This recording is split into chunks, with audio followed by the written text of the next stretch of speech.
You got to start off with building a skill set that's going to generate cash. Then you invest that cash and then you deploy it. Just learning to network, being sociable, I think is probably one of the most powerful skills you can have. Learning together and learning from each other's mistakes. That was the key to how I ended up in a position where I was at least profitable.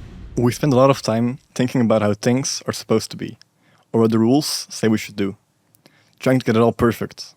We tell ourselves that we'll get started once the conditions are right, or once we're sure we can trust this or that, when, really, it'd be better to focus on making do with what we've got, on focusing on results instead of pretty methods. Waly, Waqar, this is the book Obstacle is the Way by Ryan Holiday, and I decided to start with an extract from this book because just like you guys, you did dentistry and you were doing 4 different jobs at the beginning. And whilst you were doing that, you were trading. And I think that was very impressive. You never waited for the right time, which you started and you decided to act. And just from listening to your podcasts and from looking through everything you've done is very impressive. And I'm super happy to have you guys on. I have another book here, Extreme Ownership by Jocko Willink. I'm sure you know him. I'll put these books here. Afterwards, you can choose which one you want. And it's a small gift to Thank you very much. token of appreciation. Thank you. No, first of all, thank you for having us. I do want to say one thing. Obviously, we've spoken before we started the episode. But one thing I did want to say is we get a lot of DMs, naturally so. And a lot of them I don't reply to, or we don't reply to. But the reason I did reply to yours is because you had a lot of, let's say, outreach etiquette where you presented yourself well. Sometimes I get messages of hi. That's it. Sometimes I get, hi, is this a good place to message you? Well, you had your chance, but I don't have time to say, yes, there's a good place to message. And then but you did in such a proper way of you sent your previous work, you sent a good breakdown of who you are, what your goals are, what your objectives are, intentions of the show, why you'd like to have us on specifically. And then you sent a voice note too. So I thought I have to give this guy at least a reply. And you saw you were here in Dubai. And I had a quick flick through your profile. I like it when I see people doing at a young age good things off the normal path, and I thought, okay, let's come on and see what we can do in this episode and maybe talk about some good things. So thank you for having us on too. It's a pleasure. I really appreciate it, and I think it's thanks to guys like you that show that it's possible to take that different path. That also young entrepreneurs like me or people that are even younger decide to take that leap of faith to do something that's out of the lines. And so thank you for that. Cool, man. Before you continue watching, please consider subscribing and hitting the notification bell so you never miss a future upload. We can just get started by Let's jump in. how you guys met each other, because we have 2 guests on. It's also the first time I have 3 guests on, which is a bit different, probably different dynamic. So I'd love to hear the relation that you guys have and how you met each other and how it all got started. So one thing is we have 3. We're a trio normally. Alex is the third one. He's in Spain right now, doing some work. So for it would be a 4-person podcast, but today you've got myself and Waly. So Waly, I'll let you say, how did the story begin for us 3? I think we start with when you and Alex actually met, because you and Alex met before I came into the... Yeah, so it was, again, this is maybe 2 things to say. The power of the internet and power of social media, and also timing. So I never had intentions of posting things online to be something like an influencer.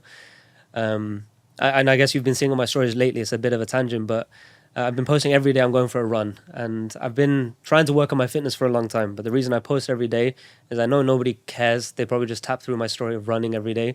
But for me, it's like, okay, if I've posted every day and then I stop for a week, people are going to think like, this guy's not, doesn't live up to what he was supposed to be doing. So that kind of accountability, even though nobody cares, it's something to put out there to keep myself accountable. And the same thing applied with my trading. Right at the beginning, I was just posting on my story. I had no traders following me. It was just my personal friends. But I was posting it out there just to keep myself a little bit accountable. And through that, slowly people started to follow and build a network. And through that, I think Alex must have come across, through mutual friends, my page. And I was in holiday in Valencia, and he's from Valencia. So he was like, okay, Waqar, you're in my city. We both trade. Let's meet up. And, I was never used to something like that, of have someone DM me and, meet up. But I thought, why not? Let's give it a shot. And I met Alex, and I realized we're all, we're on the same wavelength. We're at the same stage in our career. We both think the same. We had a lot of things in common, which is not too ordinary to find in, in day-to-day life, that people have the same mission and the same objectives. So we connected in that way, and we thought, let's make it, or let's stay in touch. And then Waly came along, but that was also a weird way. So I'll let you throw the story out there. So actually, me and Waqar, we had I won't say student, but we had a mutual friend who was actually learning from us how to trade individually. And for a good 3 months, I think, he was saying, to me at least, there's a guy called Waqar, you should sit down with him and you should see what he has to offer. You guys are very similar in the way you trade, your styles are very similar, and you guys can bounce off each other because from what he gauged, our mindsets were quite similar. But at the beginning, I was like, personally, I just thought it was a little bit strange because I never heard of who he is. I never saw anything. I never had a social media account to look out, any way to get a gauge of him. But I was like, you know what? There's no harm in it. Let's jump on a Zoom call. And he organized a Zoom call that went on for like 6 hours. Yeah. We just bounced off each other. It was really good, really good. And then Waqar mentioned that he met Alex. I thought it was really strange the way you and Alex met, because if someone sent me a DM, you're in my city, let's meet up, I'd be like, no, definitely no. No, this is a cool thing to say. Like, maybe it's the time that's passed. This was 4 or 5 years ago. Yeah. A lot of time has passed since that. So either the world has changed, or now being in Dubai, I think things have changed. But this idea of meeting strangers and meeting random people online was, at least for me back then, and you too, kind of weird. Like, why are you texting me? Why are you talking to me? Who are you? Now it's like, like you DM me is very normal, and people meet up, and it happens, especially in Dubai. I've met so many people just through social media connections. But again, this was as you said, it was something that, people have always said, you got to meet this guy, you got to meet that guy. He's a sick trader, you have to meet this guy. And then again, the same thing, but I didn't know who he was or what he's done in his life. So again, like, he wasn't too interested, neither was I. I thought it was a bit, okay, when I get round to it. But eventually after 3 months, I was like, okay, you know what, let me also give Waly a shot. But it's the idea of, the reason the Zoom call was not a 30-minute Zoom call, but actually a 5-6 hour one, is because we realized the same as Alex, we have so many things in common. And one thing I did note, because I came into that conversation a bit very skeptical, because the gentleman that introduced us, he was speaking so highly of Waly that I was like, this doesn't sound realistic. This doesn't sound real. That this guy at this age has done this much. So I came like armed with questions. Like, I'm going to expose him on the call, or I'm going to ask him tough questions that if you're really in that position that this gentleman's putting you on, you should only know how to answer these questions in a proper way. So I was asking him about brokers, deep questions about how to withdraw properly, and let me test him. Like, is he really trading, or does he really know what he's doing? Because maybe you don't know too much about our industry, but it's a very I really dislike our industry, and especially in Dubai, when people ask, what do you do? I actually first lead with dentist, and then later on, if I like them or see they're doing things in a different way, then I mention trading. But I've noted I get there's a huge stigma to it, and I've noticed some people just have a bad reaction. You're a trader, do you do signals? And they've automatically boxed you into something. So with that in mind, what's the reason for that? The real reason is because it's all smoke and mirrors, that everybody's pretending to be very successful in trading. And because everybody comes into the industry in a very similar way, which is through one or two very big MLM, pyramid scheme, whatever you want to call it, schemes, everybody comes in, they come in with honest intentions of being a student. And the next thing you know, they're in the pyramid, and now they've got to teach people below them. But they just started 1 week ago. So it's very tough to, see past all of this. Everybody's trying to have this illusion of, I'm a great trader, that it becomes a very clouded industry. And usually, you see a lot of people flexing online with the Lambos to then funnel that into signups for a broker or a signal service. Or it's a very dirty industry, and there's very few people doing things properly. And there's only a handful of people, if that I truly have respect for in the industry, which is why when I met Waly and I met Alex, we made a group chat together and we stuck by each other, because I was like, okay, I've not really found people that I can really resonate with, have the similar mindset, and then also I can see their true intentions. And for that reason, we became a trio, and 4 years have passed by and we've stayed. That's actually how the name came about, WWA Trading, because we didn't know what to call the group, because we just had a WhatsApp group chat between us. And we're like, okay, there's 3 of us. Our initials are WWA. And then when something came of it, we just stuck with it. I wish there was a better name or a better story, but it's just our initials, WWA. But it's stuck, yeah. I mean, it works. Like, what I'm super interested about is that you guys started off with different career paths, right? Like you had something else in mind, or perhaps not, and you still did it because you went to uni and you also started, right? Yeah, yeah. So I actually went to an Islamic boarding school for 8 years. So I graduated as a alim in, I think it was 2015 or 2016. But then I fell behind on everything because I went to an Islamic school. I didn't have like it's the typical student in UK will finish college at 18, finish uni by 21. But I'm coming out of Islamic school at 19. I still haven't got my A levels yet. So I was always at that point I was always a bit behind. And then when you get to like 2021, you're seeing your friends like actually getting full time jobs and earning a full time income from something stable. So I was like, I need to find a way to actually catch up to what everyone else is doing around me because I'm already 3 years behind everyone. So for me, it was always something like, even though I went into uni, so I started a master's for civil engineering, but I dropped out a year into it.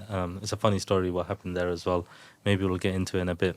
But always at the back of my mind, I always knew I'm graduating uni at 24/25, depending if I go for bachelor's or if I complete the master's that I was in, because it was an integrated master's course. But yeah, so I was always looking for something alternative that I can catch up with everyone around me, because well, what's expected from everyone, I'm already a couple of years behind. So for me, I always knew I had to work a little bit harder than everyone else to catch up, at least in the worldly sense. Yeah, I guess in my case, the idea was always education. My parents have always put me in a. We come from a, let's say, a middle class family, but my dad and both my mom, they always pushed for education, and I'm one of four brothers. And since a young age, we've always been. My dad has always tried to push us into extracurricular, tuition, reading books, and always an emphasis on education. So it was never a idea of anything else. We always pushed into that. So my natural progression was, okay, how can I do the best academically? And it starts off with GCSE and A level, and they did everything for me so I could do the best I could and reach my potential. And then naturally through that, it became okay. I've done well in my academics. What subjects was I good at? Okay, I was good at the sciences. What is a natural progression from there? Both my parents are doctors, so initially that became the idea of let me look into medicine. I did a work experiences, and I realized it wasn't too much for me working in a hospital setting, and for a few other reasons, work-life balance, night shifts. So through a process of elimination and some thought, I ended up picking dentistry. But that was never because I had a goal of being a dentist from a young age or anything aspirational like that. It was more, what was a logical decision for me? What was my life setup? What were my goals of, if I'm a working man, what do I value? And that was, I would rather be free on the weekends. I'd rather have after 5 p.m., but still earning potential. And I did have always a little bit of a business knack, or an idea that I wanted to be something more than just an employee. And I saw dentistry would give me that, in the sense of I can tangent on off into owning clinics, or I can at least grow my own personal brand, which I see a lot of people doing in the dental industry. So I thought it was a good hybrid of the things I like. Let me go into that. And I ended up going to Madrid. So it was not a UK university. I had an offer from, it's a small town in the UK called Plymouth. And I thought, do I want to spend 5 years in the small town Plymouth or Madrid? And I thought, this is a pretty easy decision. But I needed help from my dad. And this is, it was where it began of, that I would like to go to Madrid. It's an expensive one. It's a private university. It's an international university. But I thought, it has good opportunities for, I can take more from my degree than just the dentistry, because I'm going to be meeting people from an international crowd and I had friends from Canada to Australia to all over the world. So I knew that multicultural environment is something beneficial. Leaving the UK, I think, is something good everyone should do, to realize that there is a world outside the UK. And I think people that are stuck in the UK, they don't realize that. And lastly was I get to learn a new language and live in a different culture. And I thought these would be good for my personal growth beyond just doing my degree. So that's where I decided, let me go to Madrid and do dentistry. And as Waly has said, he felt a little bit behind in life for certain reasons through his education. For me, it was never that. But because I was at a private university, a lot of my friends were well off. And they always wanted to do things on the weekend, go to restaurants, all of these kind of things. And it was just a small thought in my head of, man, I wish I could keep up. And I'm never going to ask my dad for more, because he was doing everything he could to send me into the best environments and make sure my career is going the best it can. So I thought, okay, I need to do something for myself, to have pocket money, to have fun. So that kind of introduced the idea of making money online. but it was never trading. And I started off in the drop shipping side. I had a little, very small company on Shopify on teeth whitening kits. I tried a little bit of Facebook ads, that didn't really work. I tried the same thing on Amazon. So all these traditional methods people see of making money online, I had my hand in all of it. But eventually, I came across trading and forex, and that's something I had a little bit more inclination towards. And a lot of friends ask me, why trading? And I don't really have a good answer for that. But the realistic answer is, this idea of a passion where, people think you have a passion from a young age and this is something you always chase. And I don't think that was the case for me. It was more of a case of when I started to immerse myself into something and see small improvements, then I developed a bit more of a passion. And then it became something I really enjoy doing. And I think that comes off the back of, it was like a puzzle, and it was something I had to solve and I couldn't solve it. And it's very tough. And through that, you get more obsessed with the idea of, okay, why can't I get good at it? And with time and meeting good people, making a group. And that's actually the development of the story. So we became friends, we made this group chat, but we were not that good at trading. In fact, Waly was ahead. He was doing very well at that time. But me and Alex were more still trying to figure it out, or getting, let's say, average. But when we made this group, we were doing Zoom calls every single day because he was in the UK, I was in Spain, I was in Madrid, Alex was in Valencia. So we did Zoom calls every single day. Alex was in the US. True, Alex was in the US actually. Yeah, he was on North Carolina. Yeah, he was doing his university there. How many years was this ago? Just to get like an idea of the time frame that you went through. This is like 2018. Yeah. 2017, 2018.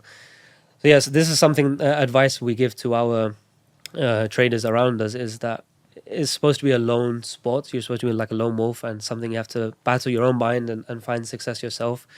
But if you can find a small group of people and have an inner circle, let's say, you can compound your growth way faster, because whatever Waly had learned, whatever I had figured out, whatever Alex had figured out, we'd bring it together, and you have that accountability because you're in a circle now, and we were kind of executing trades together, live in front of each other. So if I was taking a stupid trade, they'll call me out and say, "Are you sure?"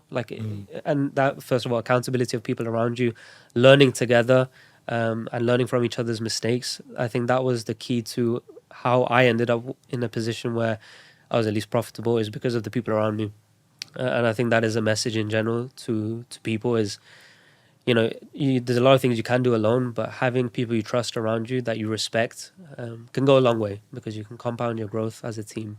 How did you experience that, having accountability partners? Was it something that you were actively looking for, or?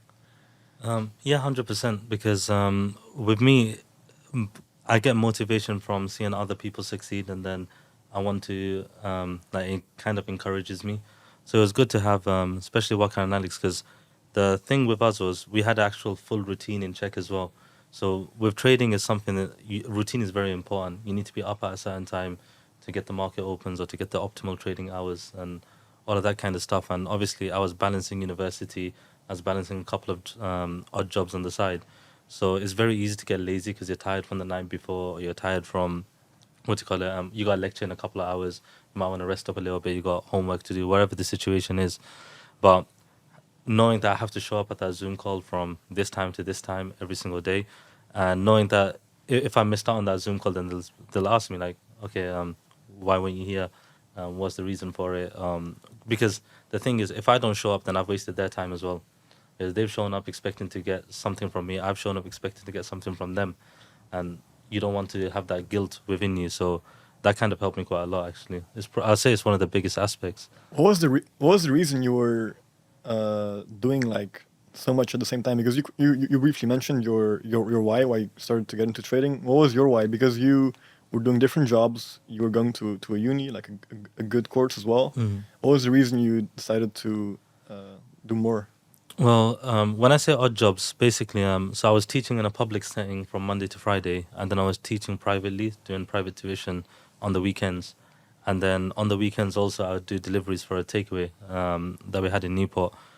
The main reason was because at that point, I hadn't really had any skills to be able to get something full-time and something stable. So I had to always have odd jobs. Like, I never had no qualifications, so what can I really do besides get a delivery job? Because I have a driver's license, I have a car, so that's the only way I can monetize it. Okay, I went to an Islamic school, I got this background, so maybe I can teach Arabic, maybe I can do that. So it was a way of making an income, because at the same time you have to remember I'm 2021. I can't be asking my dad for pocket money at 2021. He helped me out every single chance he had. I won't say like my dad didn't come from like a middle class background. Actually, when my dad came to the UK, there's people that we call uncle and auntie to this day, because we lived in their house. We lived on top of a takeaway for the first 2-3 years of my life as well. Then we rented places. Then my dad finally managed to get his own place, and he had his own struggles in business as well. He had his own setbacks. So he did as much as he could. Like sending me to a private Islamic school is not cheap, but that was probably majority of his salary at the time to send me. So yeah, I didn't have that luxury that I could go up to him and be like, "Oh, I need £500. I need to buy new clothes. I need to do this, or I need £20 because I need fuel money, whatever." I just had to figure out myself. So that was one of the reasons why I had all of these odd jobs. And then university obviously was my long term plan. Like, okay, I'll do all of this until I get my degree. I got an integrated masters, and then the final year I had a placement year. It was a placement year with a master's integrated, and I knew that okay, in that placement year, if I performed well enough, then they'd give me a job in that business. So kind of had everything mapped out, but it just wasn't enough. So that's obviously why we gave trading a chance. But yeah, that's why I had all of these odd jobs. Wasn't it scary to then start with trading and actually pursue that? Because coming from that place, I would imagine that a place where safety, where you have like a monthly job, where you get like monthly salary, it looks safer from the outside. But what was your look on that for both of you? Well, there's two ways I can answer this. Number one was I'm a delivery driver. I don't really get a good salary, so it wasn't like I won't say I was satisfied with it.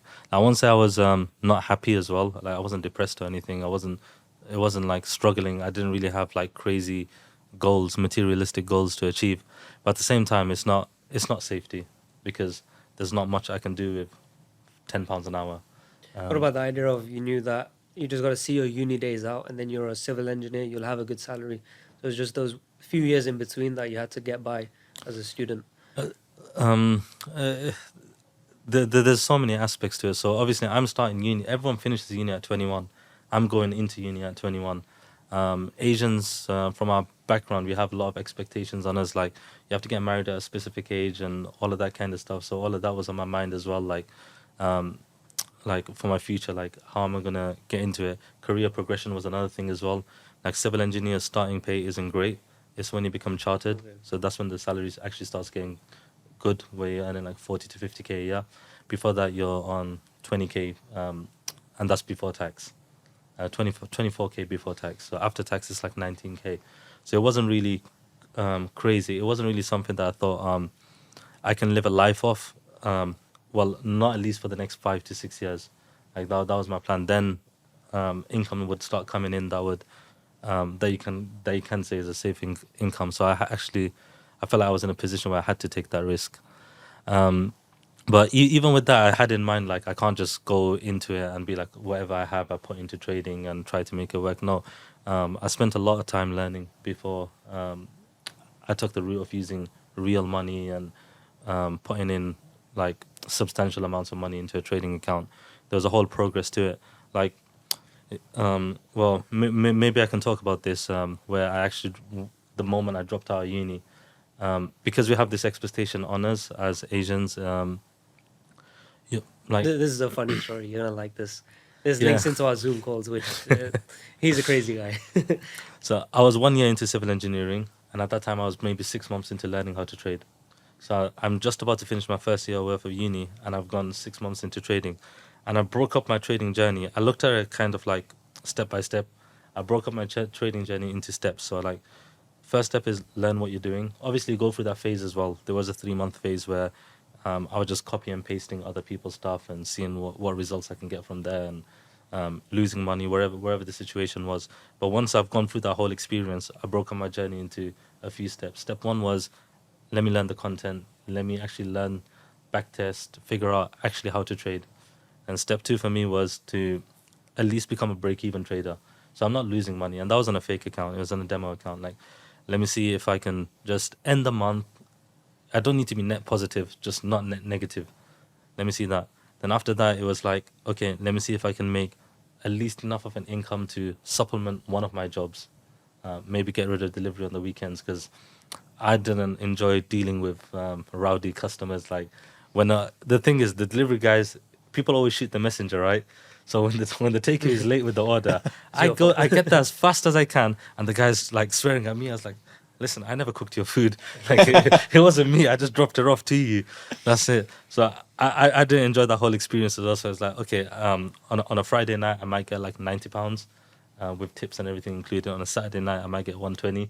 So like I want to make about £800 a month. That'll be goal number one. And then it's like, okay, let me see if I can supplement my lifestyle. And at that point, I never had a extra. Even I don't think I have extravagant lifestyle even today. But at that point, it was Debatable, but debatable. maybe. But yeah, let me see if I can replace that lifestyle. And then next step was, okay, let me see where I can take this now. Do I have extra income that I can put into savings? I can now leave all of these jobs, etc. So I broke it down into these steps, and I had these mental goals. But when I got to the point where I've learned the content, I've realized for me to actually become a break-even trader, at least I need to be on the charts in UK time. London Open, so 8 a.m. I need to be there, and I need to be there for the New York Open, and that clashed with my lectures. And I need to be there for at least an hour before and an hour after of both of these sessions. So I needed like good 6 hours to continuously watch the market, and that clashed with uni times. So I was like, okay, what do I really want to do? Like, what do I really want to do? What's my actual objective? And then it was like, okay, maybe civil engineering is not cutting it for me. I tried to balance it, it didn't work out. Then I debated, do I tell my parents I want to drop out for this thing that there's no guarantee in? And obviously, immigrant parents, and I think you'd know as well, they don't like risk at all, because can they've relate. worked so hard for where they've come, and especially like my dad, like he was spending when he sent, even though we went to an Islamic school, it was a private school. So sending us to that school, me and my brother at the same time, was majority of his income. I don't think he had any disposable income at that point. It all went to our education. So I felt like it would be a slap in the face for him to tell him that I want to drop out of uni. Like I couldn't. So what I did was, and at that time, me, Waqar, and Alex started doing our calls. So what I would do is, my mom knew my uni time schedule, so she'd always wake me up on time, breakfast already ready on the table, go down, have breakfast, and leave. So she knew my schedule. At that time, there's a coffee shop that's 5 minutes away from my house. So I used to pretend I was going to uni, but I used to go to that coffee shop, and I'd jump on Zoom straight Jump away on with Zoom, him and Alex. And then that went on for like a year. I didn't actually get dropped out. I didn't actually drop out of uni. I got that letter that you've missed too many lectures, so we're looking to get you out of the course. So you got kicked out of uni, actually. Kinda, yeah. Because so it was a strange one, because in the back of my head, I didn't want to drop out, because it was like my safety net as well. If I could go back into it, then even I might not get a 1 or 2-1, whatever, but I'll get something. I might just pass the year, like if it came to it, because this was at the beginning of the year. I'll give it 6 months. If it doesn't work, I'll go back. I'll just grind extra hard and see what I can do, or repeat that year. I didn't want to get. I didn't want to drop out and close the door off completely. I mean, well, just to jump in, one thing worth saying is, and maybe because he doesn't want to say it himself, is he was doing very well at that point. So it's not an idea of he saw potential in trading and then thought, okay, let me drop off of uni. It was he really had built a foundation and beyond that would way surpass his income as in the career that he was choosing. That it was a very logical decision. It wasn't a reckless decision, which is But- a lot of people then jump out of uni to hope they can be a trader or hope they can start a business, but they have no track record, they have no base or savings, that it becomes a risk. But I think in your case, it wasn't a risk. It was you did both for as long as you could. So for me, it was the thing was, is it actually luck?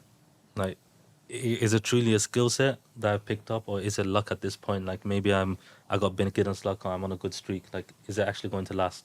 So sustainability. So I needed to see for at least a couple of months that this could go on, this could go on. And when I mean couple of, I don't mean like 1, 2. I mean like good 6 months. Like, can we live up to this, and can I maintain this?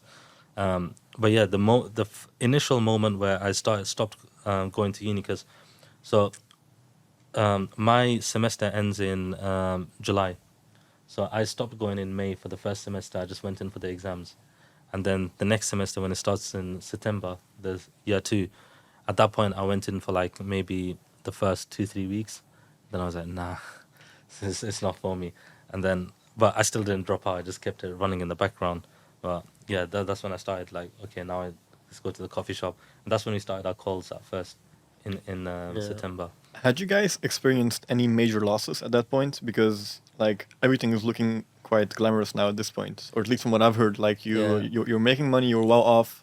But were there any hardships that came to trading No, that? of course. And I'll speak my side, and then you can talk about Mhm. yours. But it's been a tough journey. But luckily for me, because I didn't have a job or I didn't have savings, I couldn't throw money into the market. So my losses were never big. They were big to me at the time because it was anything I had left, and this was technically like grocery money, or it was supposed to be money that I was supposed to use elsewhere that I was putting into things. But I was putting everything I could, so it felt like a big loss. But thankfully, looking back, it was not big numbers that I was losing or anything that would affect, life. But it's something I do see people doing that are maybe paycheck to paycheck or in not the best financial situation. What they tend to do is take loans, and it's either loans to pay for courses or it's loans to put into a trading account. I think both of them are a bad idea. It's always build your foundation, but through my journey, I was always putting in small money that is affordable, and so anything I would lose would be relative. But for me, it was because I didn't have too much money to throw around. It was always into education, and learning as much as I can. And this was paid and not paid. If I could find things online on YouTube or whatever, I was a sponge. I was consuming anything I could, because that was where I was getting the direct benefit. And there's no traditional way to learn to do trading. There's no university or formal course, so it was always things online.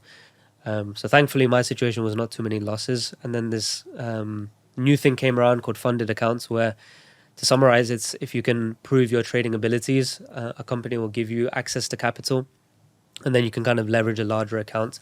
And that's something that's very widespread these days in the trading industry. What is the difference between a loan and and the account you're talking about now?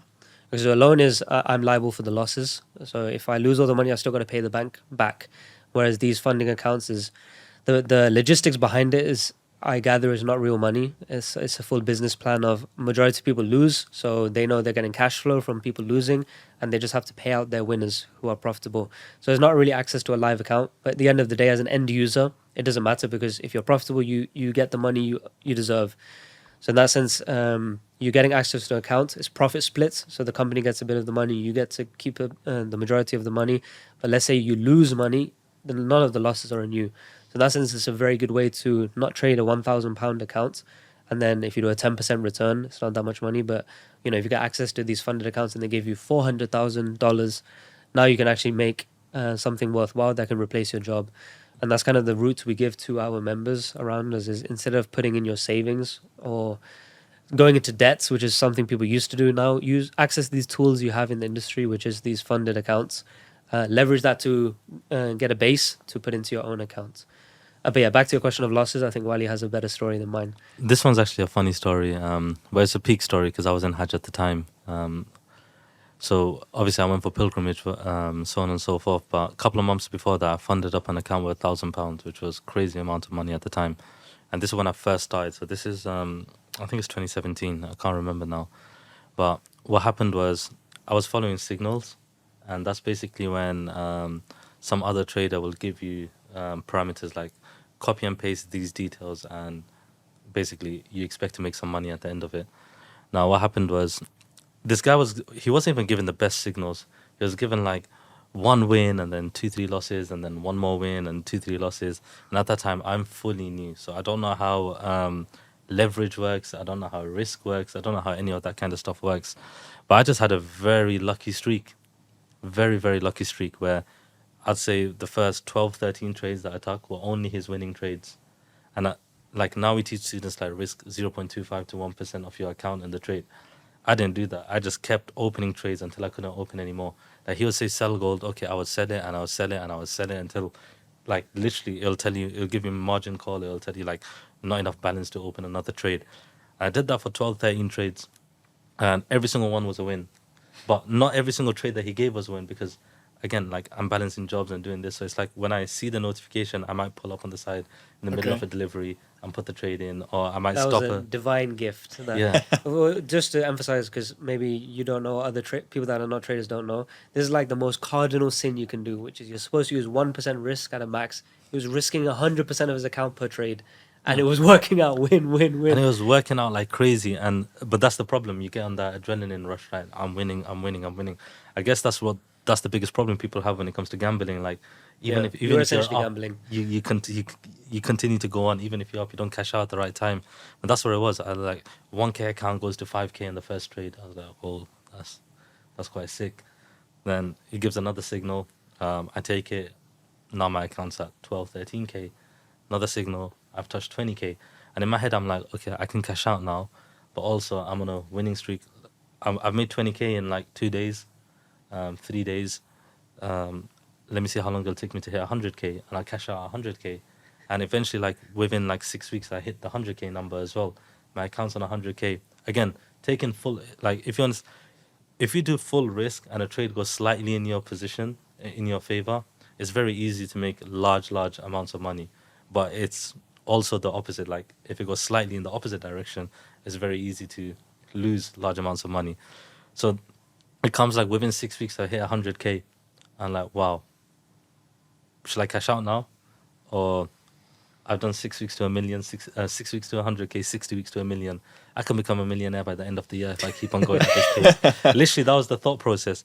And then August came, I went for Hajj, and I'm sitting there. I remember I had to get a SIM card called Zain, just so I can keep up with the signals. That's the only reason. I was like, you know what? It's so bad because I shouldn't be focusing on that at the time, but it consumed me to a point. Like, I think it was a very big lesson. It was good timing for it as well, because now it's day 2 of Hajj. I get a signal. Still remember USD JPY sell, and I take it. Same thing as well. It was my thing. Like at the beginning, I'd open like 0.1, 0.1, 0.1 lots for those who understand trading, until I couldn't open no more. Then it grew to 1 lot, 1 lot, 1 lot, until you can't open no more. And at that point, it was like 10 lots, 10 lots, 10 lots until you can't open anything more. Now, And I guess you felt invincible because he's on Hajj. He's like praying, like Yeah. he doesn't want forgiveness. He's like, make me a millionaire by the end of the year. It's a sign. And at that time, I picked up a little bit as well. So I knew like, okay, I maybe had 100 plus lots running on that trade, which means I was risking for every slight movement in the market, every point that the market moves, I'm gaining £1,000. So it was big money to be playing with. And then what happened was some news event happened, and boom, lost everything on that account. It was like 122, 123K. But I didn't just lose the balance. I went minus 3K to the broker because of the slippage. Wow. So, But it's the thing that this is when you were at uni, right? Yeah. So it's the timing of that's a lot of money for a student, considering in your deliveries you're doing a few £100 a month. You know, that 100K was a loss, a real loss. but like, when I look back on it, like I started that account with 1K. So it wasn't like, yeah, it was 100K loss of if I took relative. it out. But at the same time, I looked at it, okay, it's What a it 1K. could have been. Yeah, it's a 1K loss. And then, like, I shut down that account completely because I don't want to pay back the broker. And then they sent me an email to do a deal with me. They're like, I was minus like £3,000. They're like, okay, give us 3 grand, top it up to 0, but we'll count that as a balance. We'll bring your account back to 0 if you do that. So then I was like, all right, that sounds like a fair thing. Like, I put in another 3 grand, and I do have 3 grand worth of capital to trade with. But again, that's another thing that brokers play with, though, because they're like, you lost 120K, you're definitely going to lose that 3K. It's the gambling eventually. mindset. They know that, okay, he might just one more chance. He had a good run, and they entice you in. What Yeah. about you? Did you have any major loss in the beginning that No, scared because you everything away? was relative. Everything was small, whatever I could afford, which was not much. I think that sheltered me. And one thing we tell everyone is stick to a demo account, play money for as long as you can, because this is not something. This story of Waly's doesn't happen to everyone. It's very unlikely you're going to make money in your first year. So we tell everyone, whatever you think you're going to make, you're not going to make it. You're probably going to lose that amount. So give yourself 3 years at least of just learning. No one really follows that advice because it's impatience. There's no accountability. There's no one stopping you. So people do throw money into it. But I was insulated for that reason of I couldn't lose money because I had no money to throw into it. So in that case, I was trading a demo account or very small capital for a good portion of the beginning of my journey through circumstance. But that played in a good advantage for me because the mistakes I was making and learning from was not actually costing me too much. And by the time 3 years have passed and I've made progress, 3 years into something, immersing yourself, eventually you do learn things here and there. But it's in general, it's a very tough journey. something that I get asked a lot, especially in Dubai, is, "Oh, you're a trader," and then the people that do understand the industry and don't have the initial visceral negative reaction, they ask, "Okay, if you're doing so well, why don't you teach your brothers, and why don't you teach people around you so that they can do the same thing?" And it's very difficult to give a good answer that makes sense, but the realistic answer is, all my brothers are younger than me, and two of them are still in education, in high school, and just started university. And of course, I could teach them. But what I like to do instead is I pay for things, like bring them on holiday, bring them to Dubai, take them around, and that's kind of my way of having fun with them. But apart from that, is I'd rather let them do the education, the traditional education first, build a base, build a skill set. And I don't like the idea of bringing people into trading, because it's such a tough thing and people lose money left, right, and center, that I don't want to be responsible for people coming in and then getting like this of a bit of a gambling mindset, losing their savings, going into debt. I think people should only come into this industry if they want to. So my brothers are seeing I'm doing it, but until they have the inclination of I want to get into trading, I'm not going to push them, because there's plenty of good ways to make a good income outside of trading. That is, I don't see it as like the only way out for people. And one thing that I do believe also is, if you're very good at trading, it doesn't make you good at other things in life. It just makes you good at trading. And you can be kind of a potato where you're very good at trading, but you're just a guy on a screen. But it doesn't make you anything good in life. It doesn't teach you social skills. It doesn't teach you business. It doesn't teach you sales, marketing, networking, any of that, which every person should have and develop and put time into. If you kind of just make money in trading and don't focus on any of that, as I said, you end up a potato. So I do want myself and people around me, my brothers, to go out into the world and develop their character, become someone worthy. And if they do have an inclination for trading, or people around me do, I'll help them where I can, but I never want to push people into it for a whole plethora of reasons. But yeah, that's kind of my answer for that. Could the both of you talk about some skills that you think are important to like learn more about, especially in your 20s? Because you mentioned trading, and I'm sure there are some life lessons that you've learned from that, perhaps patience or resilience to continue when you have a bad trade. What are some other lessons that you think, or some other things that are important to just become like the best version of yourself? Yeah, so for trading, there's a few pillars that I can summarize a good trader. One would be your technical ability, basically putting a strategy through what you see in the market. So an edge, let's say, that edge is through technicals. Then you have your psychology component, which is, can you execute objectively to the parameters you have, or are you going to allow subjectivity? Are you going to let your emotions come in? And to go a little bit into detail on trading, the whole market, the way it works is to pull people's emotions. They want you to lose. And it's funny because all of the information out there, everybody has access to, but everybody feels like they have something special. They have an edge, but everybody knows it, including the big banks. So it's very easy for you to lose money because they know where you're putting your entry. They know where you're putting your stop loss, and they know how you're thinking. So if they kind of put you into a little bit of profit, people are going to double down on the trade. They wipe you out. If price, you have this zone where your entry is supposed to be, but price is reacting right below, people think, oh man, it's not coming to my zone. They jump in. So the market is designed in a way to play with your emotions and take you away from your strategy, or put you into a strategy that's so basic that it's going to lose. So again, to the transferable skills, you have technical analysis and your edge. You have your psychology, and then you have what was the third one? Access to capital, which you need. Now, access to capital these days has been solved because you have these funded accounts, but the other two you need to develop. For the first one, is either you do it yourself or people around you, and piece things together from online and build your own edge. And that is just through sheer work ethic and putting in time, back testing and developing it, or learning from people that have done it that you can really believe in. Or that have a track record of showing, okay, people are going from zero to actually profitable. And that's not something people are showing these days. But anyway, and then the last one is your psychology. Now, the psychology components can be very transferable into life where, as you said, it's like an athlete. So if you control your emotions and these kind of grounding things. But in general, I don't think trading is too comparable. Whereas, let's say a businessman who's grown a very big business, those skills are very transferable in life. In trading, not so much, I don't think. The only thing is good for is like disciplining yourself, having a routine, self-accountability, which are definitely very good things. But for someone in their 20s, I think there's a lot of things that they need to focus on. But the one thing I think in this day and age, trading aside, I think the best thing you can focus on is sales. I think it's a very low barrier to entry. You don't need capital, you just need yourself. There's so much information out there. And sales is one of those things that applies to so many elements of life, from friendships, from networking to women to whatever it may be. You know, how you present yourself, being able to influence, being able to convince someone of idea, all of these things which sales is applies to everything in life. And you know, going into a sales job, if somebody wants to not do the university route and whatever, I think the best place is sales, because you can very easily become above average just by, you know, learning a few key things. Let's say, for example, I want to sell you something. How would I convince you? Well, if I'm cold calling you and I'm saying, hey man, do you want to buy this? Likelihood is you don't want it. So first thing I need to do is find a problem that you need help with, and then showing you why the solution I have is the solution for you. So in that sense, it's not manipulation. It's just finding an emotion in you, me pressing down on that emotion, and then convincing you that the solution I have, genuinely, if it's the best, I can convince you. That's what sales is. But if you realize that if you're not going into a business and you want to raise capital, well, you have to defend why your business is the best and why the investor's capital is best deployed with me. Or you're going into a networking scenario. Why should, out of the hundreds people meet every day, why is someone I should be memorable, and why you should, you know, take my number down and not someone else's number?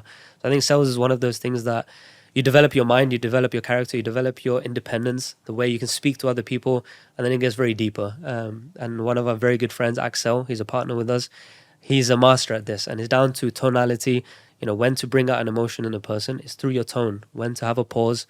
Let's say you're going through a negotiation, and it's a very tense negotiation. Silence is powerful. So if I now just stop, there's a little bit of tension in the room. Like, okay, who show, and you can, again, when you learn about all these things, it can be a way of now understanding how to interact better. So for those reasons, I've thought about this, and the best advice I can give to other people, and even something I like to put into myself, is I'm not a salesperson, but I think the skill is so good to have because it applies in such other ways that even I get an interest through Excel. Teach me more. I want to learn how to do sales.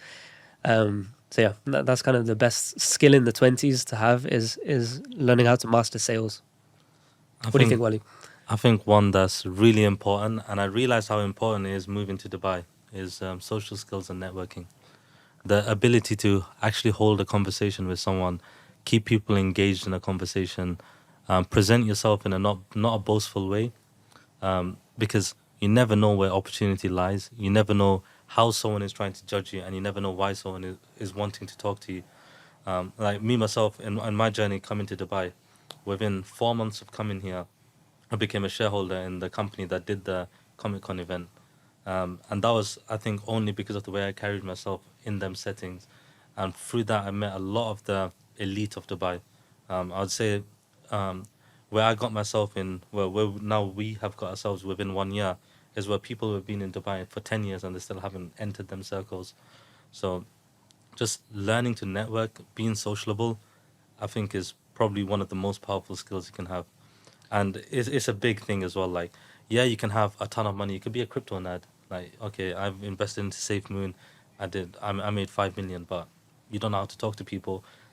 You don't know how to deploy that 5 million. You don't know how to invest it. You don't know the right avenues to take that to. And I mean, to your credit, Waly, I think is a very good piece of advice, but I think it really applies to you and not maybe everyone, is because you have all of these skills, social skills, and you know how to hold a conversation and all of that.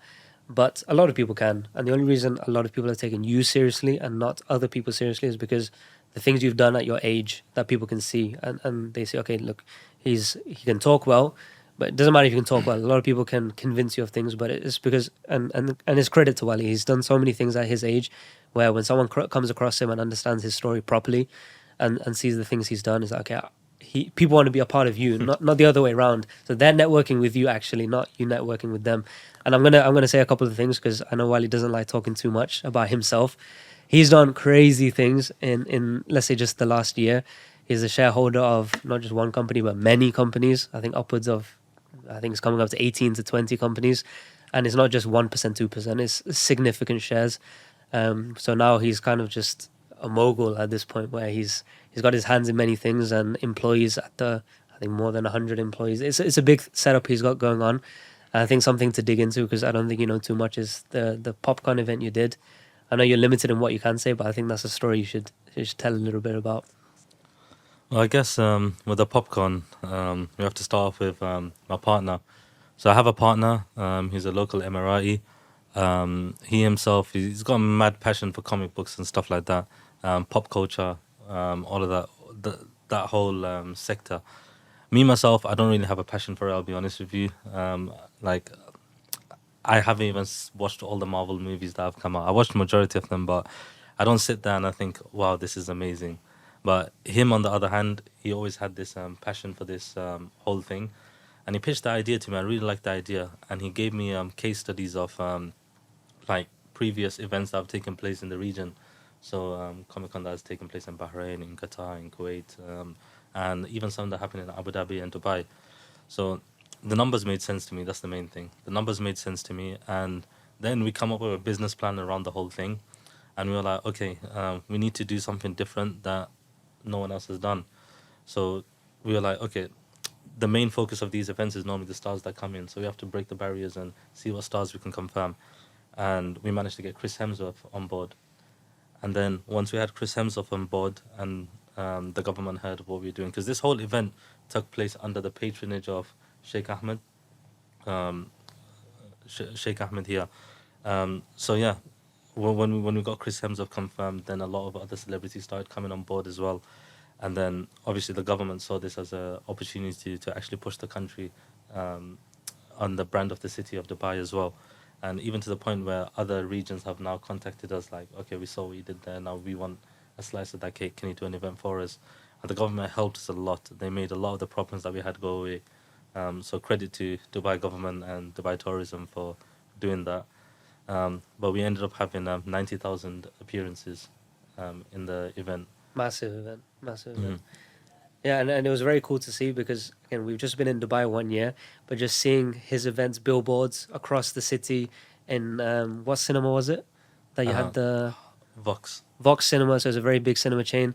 There was an ad in every movie for like a week before every movie of the events. Even on the Burj Khalifa, there was an ad for this, which was running for a week, which is very expensive to do. But again, the Dubai tourism was pushing the events, so it's so crazy to see that we've just entered Dubai and 6 months in, hosting this massive event with all these celebs coming and almost 100,000 people attending.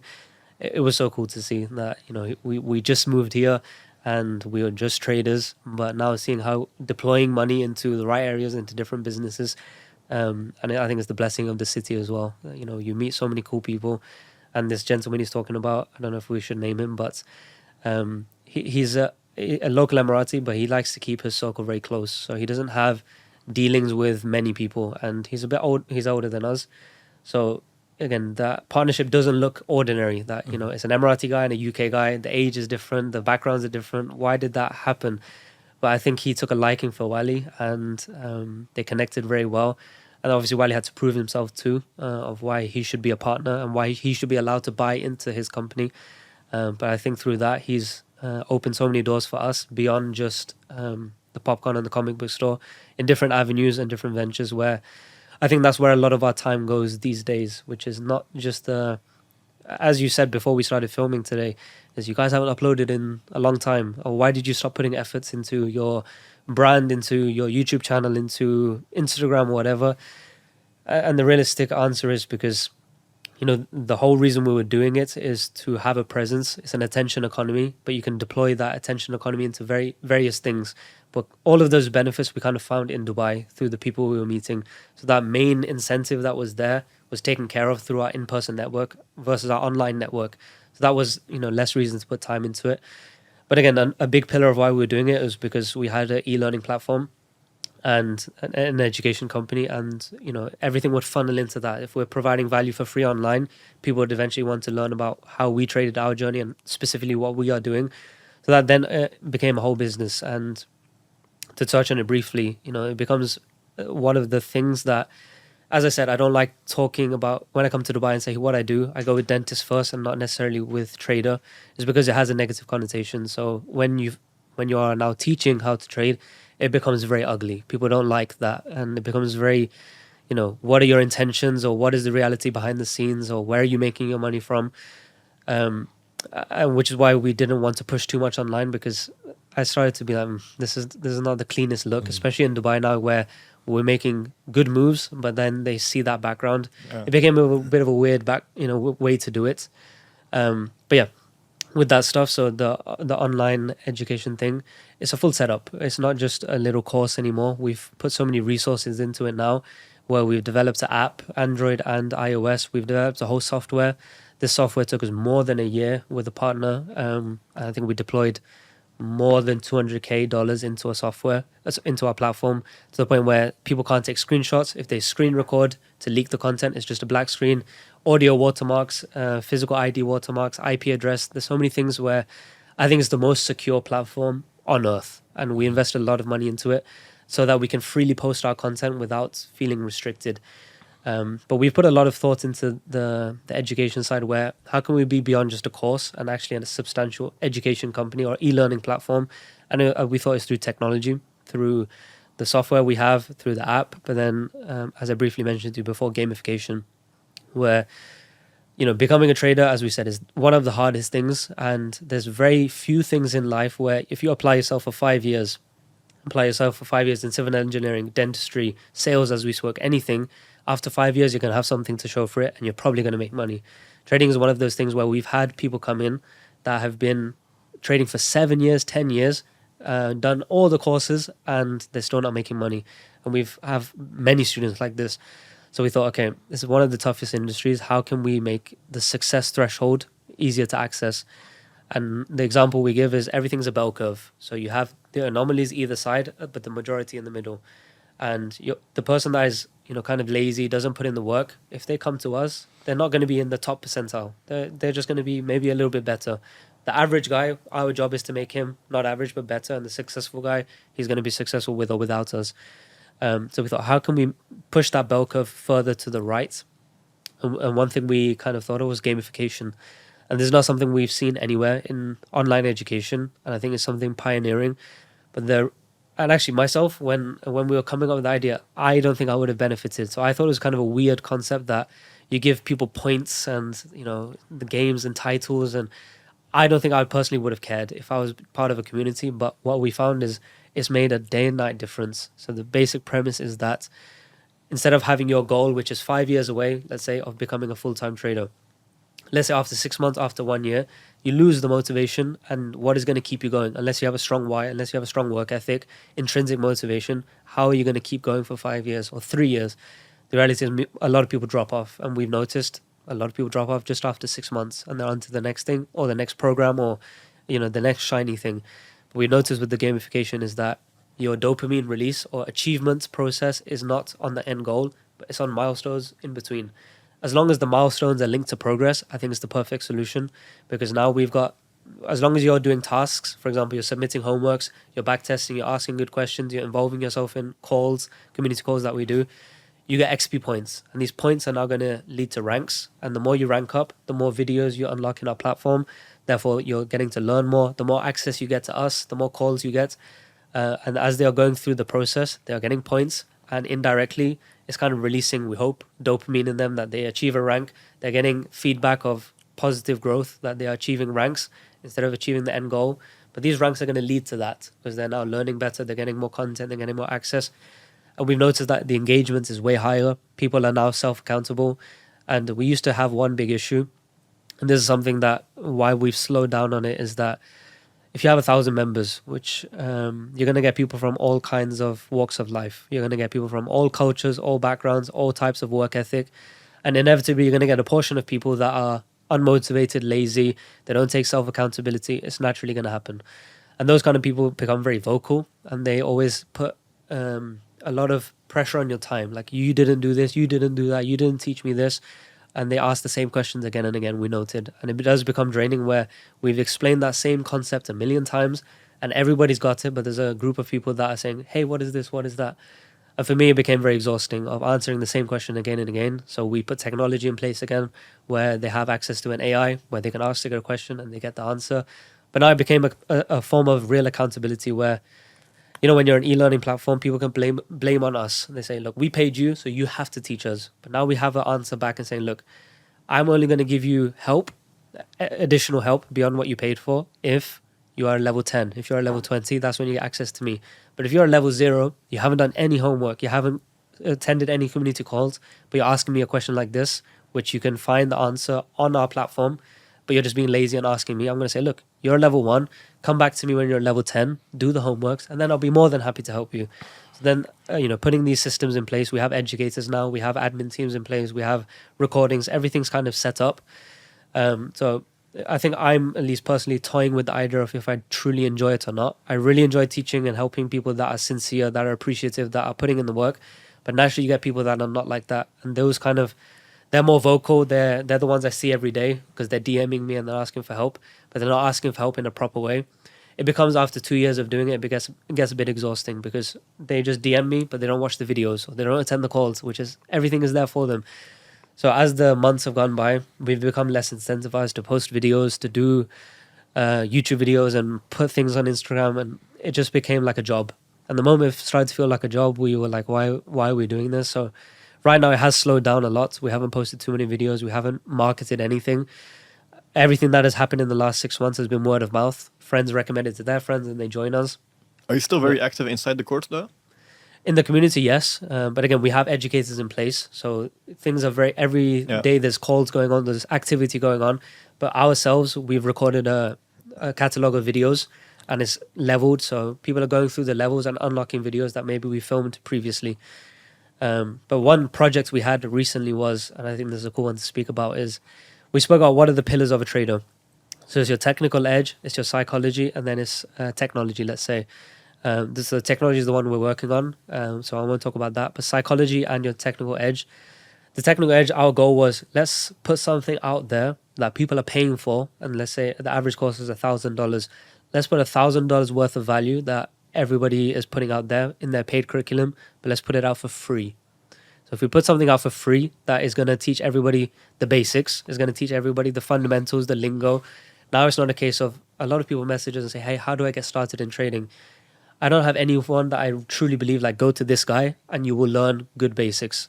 And we never taught basic curriculums. We only taught advanced curriculum. So you had to be a trader before you joined us, which is why we have an interview process. And we decided not to take people on board. Actually, the whole interview process is because we started to get a lot of people that give us a headache. So we said to our team, look, do an interview. And if they look like they're someone that is unmotivated, that they're a bit lazy, that their intentions are wrong, tell them, sorry, you can't join. Because I'd rather not take their money and then they cause a headache. I'd rather have people that are truly incentivized for the right reasons, that are going to do the work. They know how the process is going to be, and then by all means join.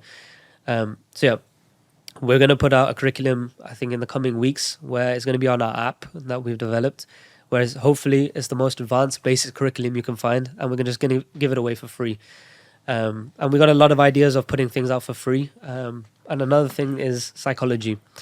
So psychology is something, personally, I don't think I battled with too much. I think it naturally came to me, or I don't know why I don't face the issues that a lot of people do face.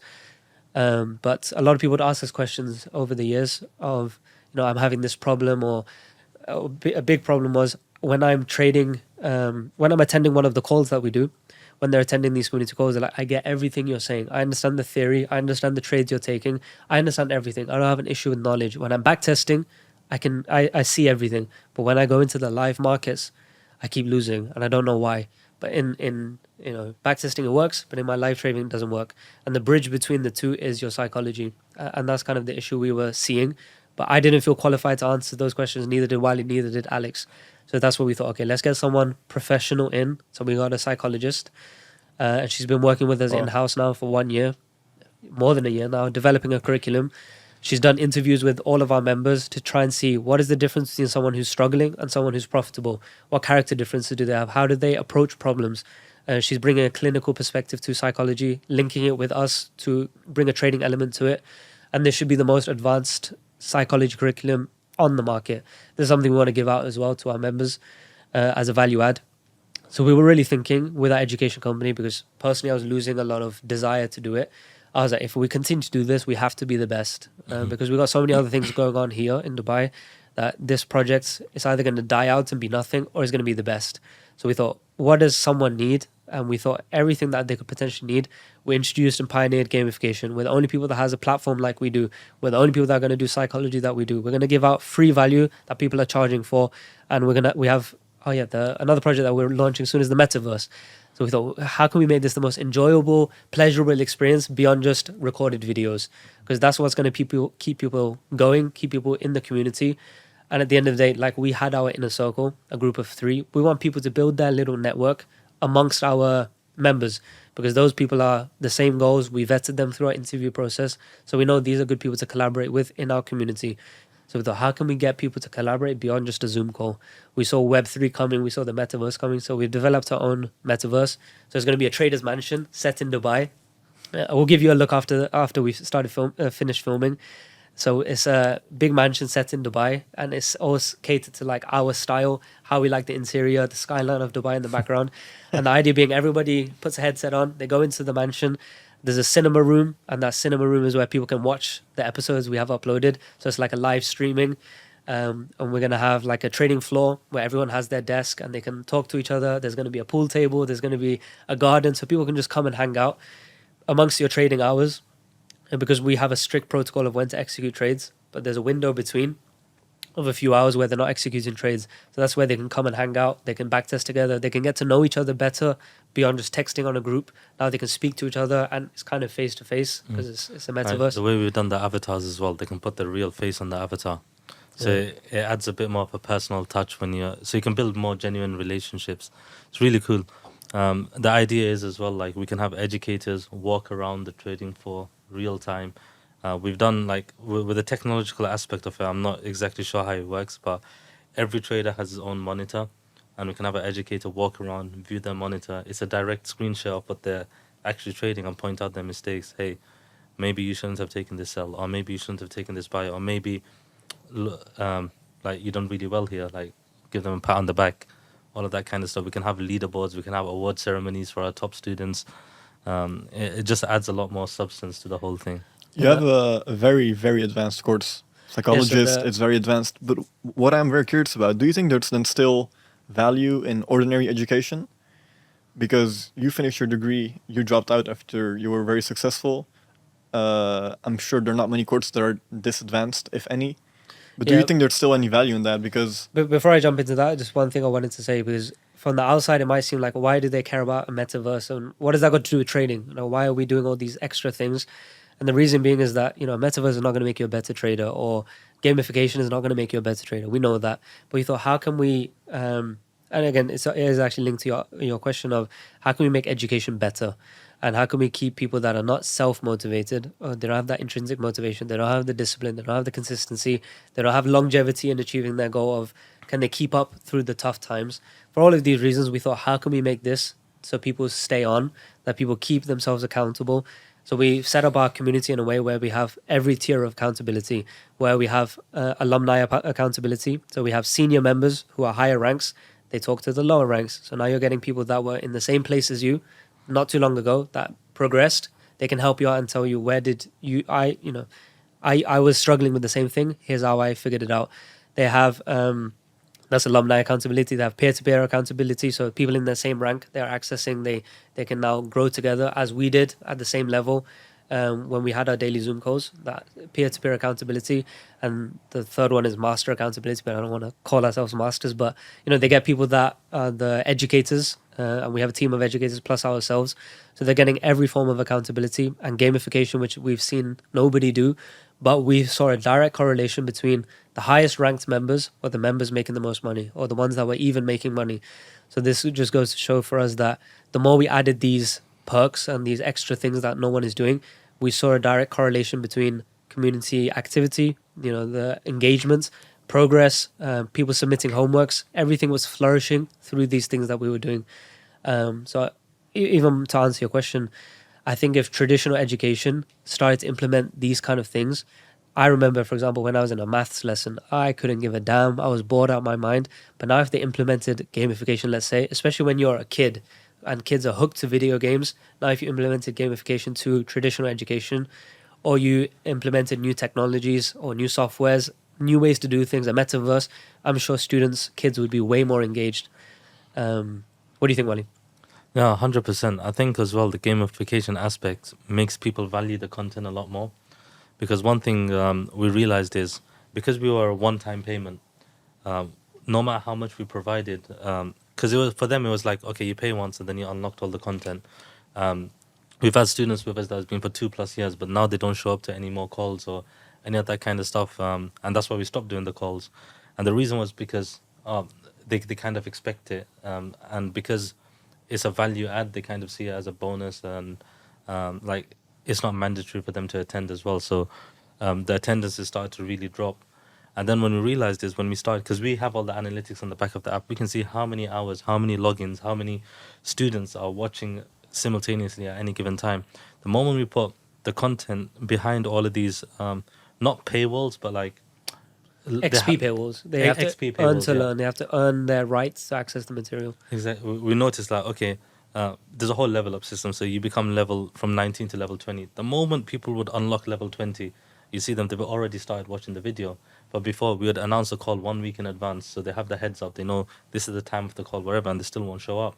But this is no matter what time they've got the access, they're already viewing the video. You can see, okay, this person is now viewing the same video 3-4 times. But this person, when we were doing live calls, they were never attending. That same student is putting a lot more effort in. And that's because for them, it's an accomplishment getting that video. Before it was just given to them, I was like, okay, I had to submit 100 homeworks. I had to submit this many winning trades. I had to get the funded account because all of these things add to their XP.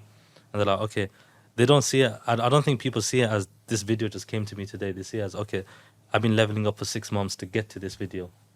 And so even from the student aspect, it makes students be better students. Yeah, I think the key to link it to traditional education is every online course or program, they just give you the content. You pay and you unlock everything. But there's never been a thing in traditional education where you join university and they give you everything at once. It's a curriculum and you progress your way through it. You have exams along the way, you have tests, and you have homeworks and everything. So we thought it's a tried and tested method, and it's something we should implement ourselves. So it's not just a course, but it's a whole curriculum. You progress through it, and then it's an online.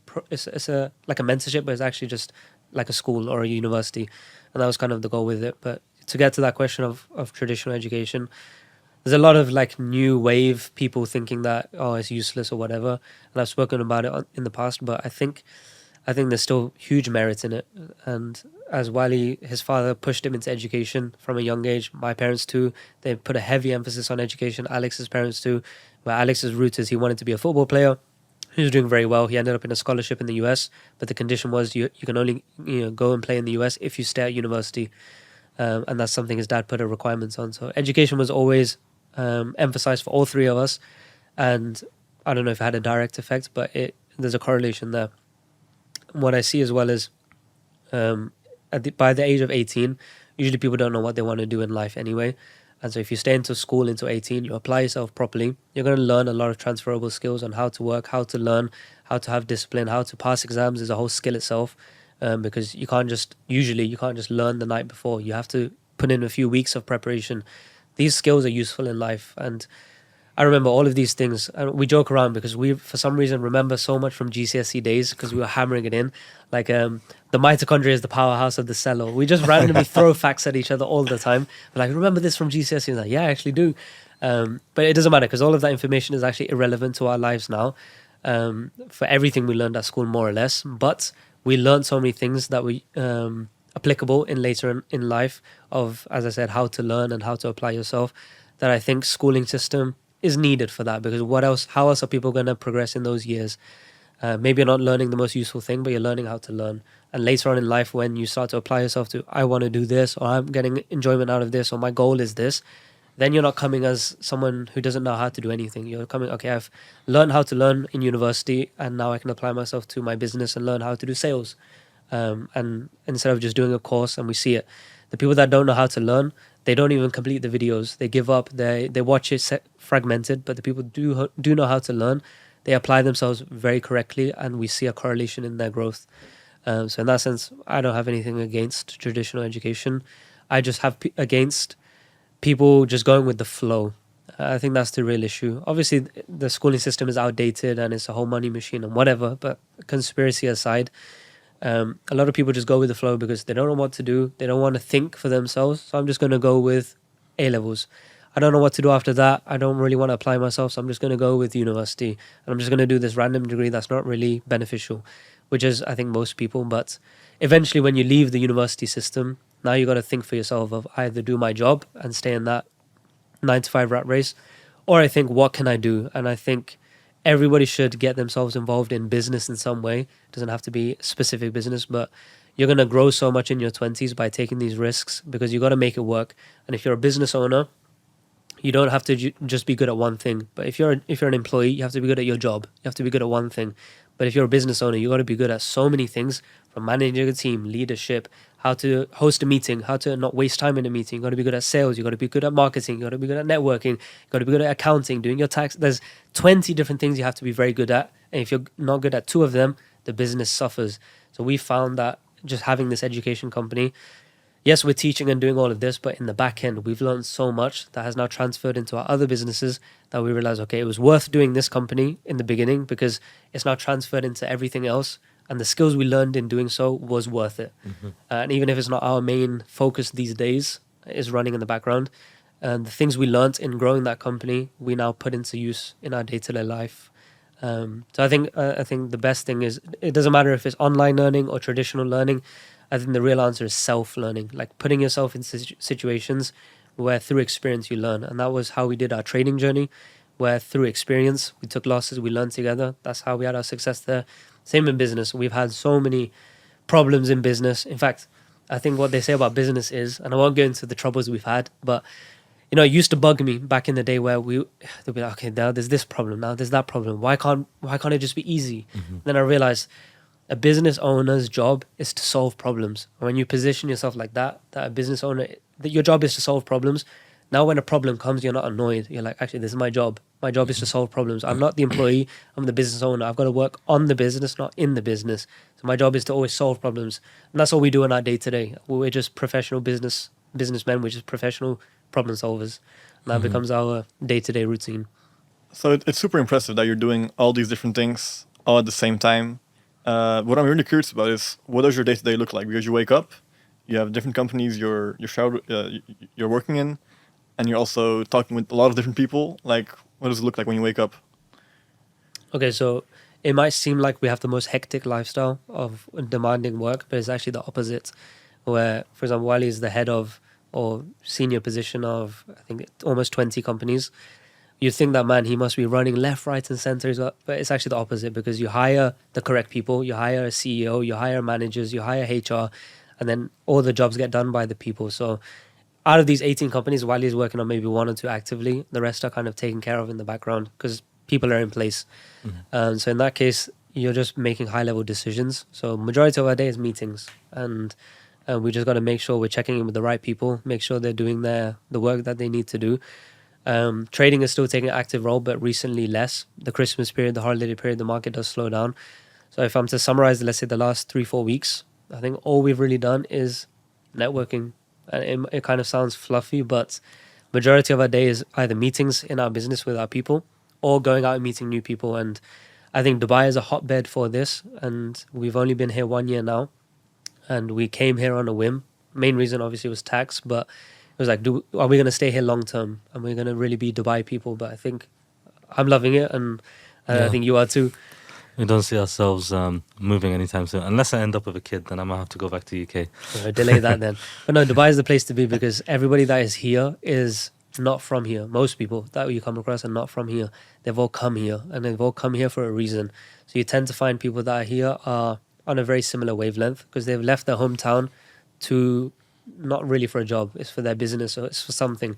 So whoever you brush shoulders with, they have some value to offer you, not physically, but at least in thought, at least in conversation. And we've met so many people now. The majority of people, has just been a nice conversation and nothing has come from it. But a few people that you do meet, you can do a lot of cool things with, and that's either business or connecting people or whatever opportunity it may be. So we've recently got our hands in with a lot of cool new projects that I guess is best not to talk about, but let's just say the energy sector, we're involving ourselves in that, and in bigger projects than we would have ever imagined. But that's kind of what we got our hands in now. But in a day-to-day basis, all it is meetings and meeting people on Zoom meetings or in person, and that's kind of our majority of our day in terms of a business perspective. And when it comes to your future vision, what does that look like? Because obviously it's going very well now. Are there any major steps that you want to take in the future, perhaps with investing your capital or anything along that sense? Well, My goal specifically with because I'm invested in a corporation, and that corporation has a lot of companies underneath it. So my personal goal is to take everything to a certain level where we can get a nice exit within the next 5 years. That will be the goal. Because the company that I have underneath it, there's media companies, there's IP companies that own rights to different characters and stuff like that. There's obviously the comic company. There's loads of stuff. There's coffee shops and everything underneath it. It's just to build that whole corporation up to a certain level that we can get hopefully a nice exit when a good investor comes along, or a good like, I don't think we'll ever end up on the stock market. Like, I don't see us getting that big, but one can only wish, right? Who knows?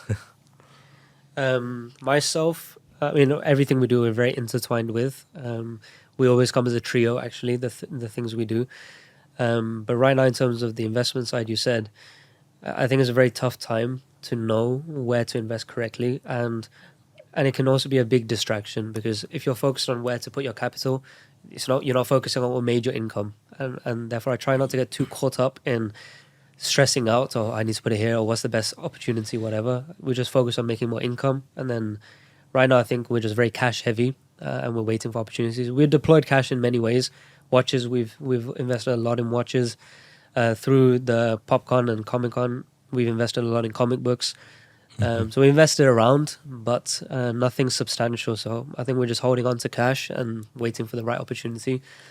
A lot of people say, but don't you care about inflation? Like, you're eating away at your cash. But as long as you're liquid, for example, if you're tied up in watches, you can sell them very easily, or comic books, you can sell them very easily, that you can access your cash for an opportunity very quickly. So you put it to use, that is something appreciating or getting cash flow. And we're just waiting for opportunities. For example, when Waly invested into these companies, it was a large investment, and if you didn't have access to cash, you couldn't have invested.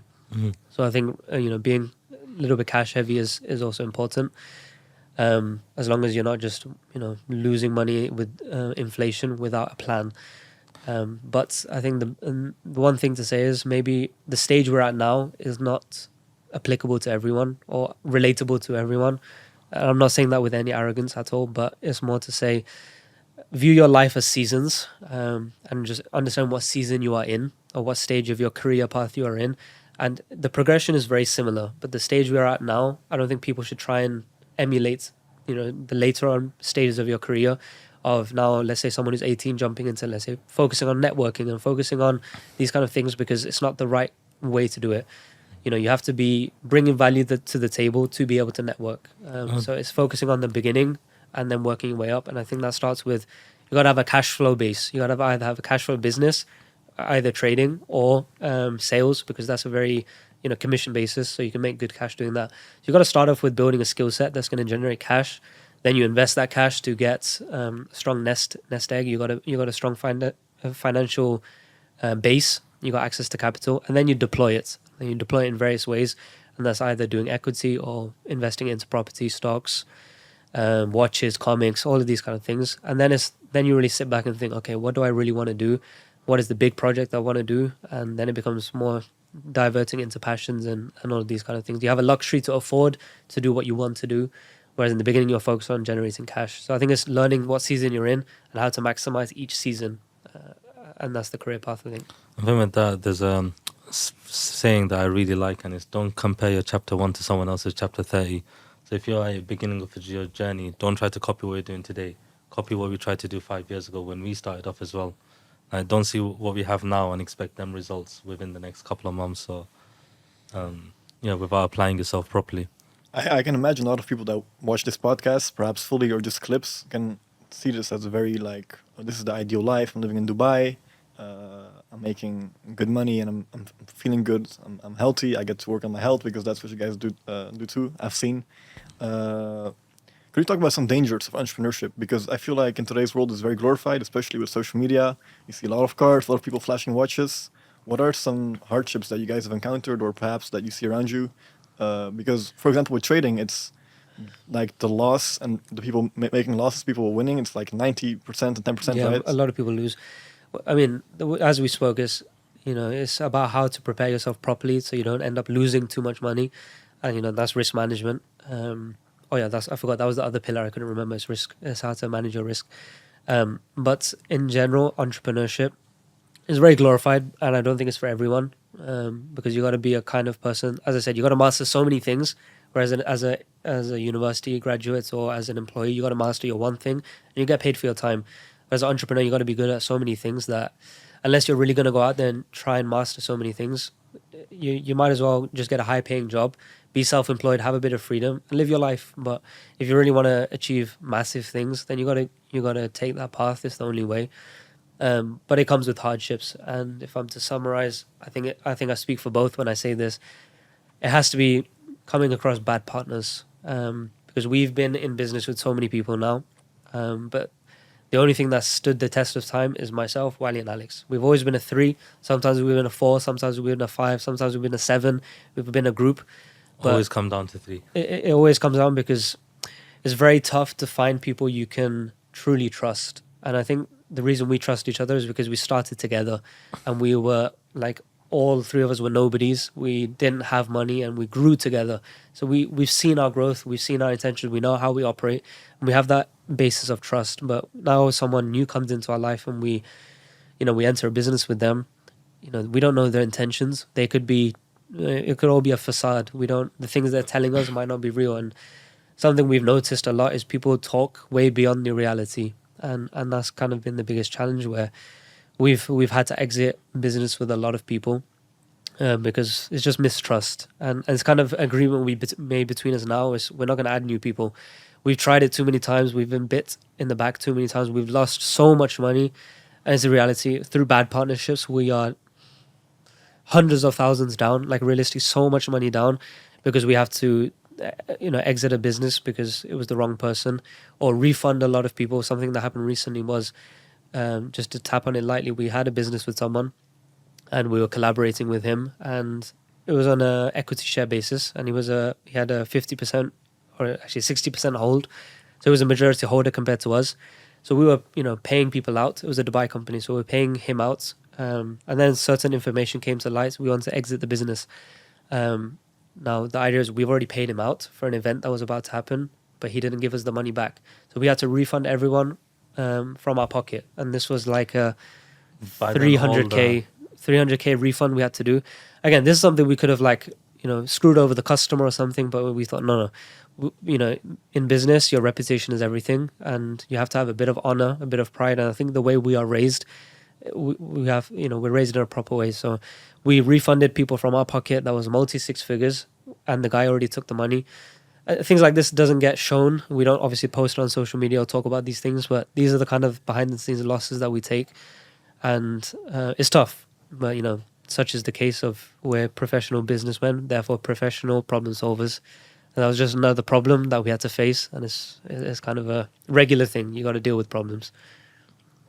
No, definitely. I think with that as well, we paid out already 70% just in their fees, and then we already spent money doing up the event. At the end of it, we only had like 10% of the income left, but we had to refund 100% of the.